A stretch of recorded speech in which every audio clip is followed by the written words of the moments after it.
અતઃ વ્યવસ્થિતાન દ્રષ્ટવા ધાર્તરાષ્ટ્રાન કપિધ્વજ પ્રવૃત્તે શસ્ત્ર સંપાન્તે ધનુર્ધમ્ય પાંડવઃ.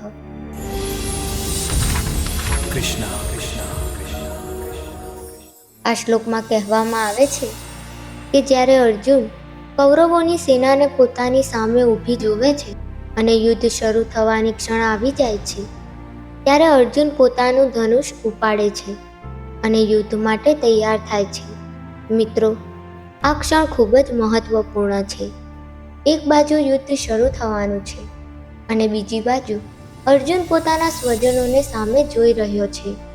આ જ ક્ષણ છે જ્યાંથી અર્જુનના મનમાં પ્રશ્નો, સંશય અને દુઃખ ઊભા થવા લાગે છે.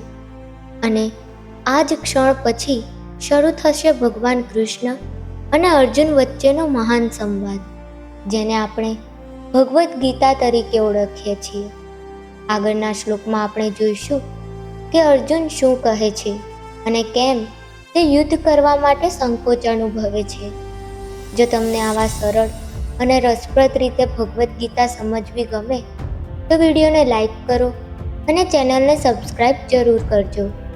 આગળના વિડીયોમાં આપણે સમજશું અધ્યાય 1નો 21મો શ્લોક. જય શ્રી કૃષ્ણ.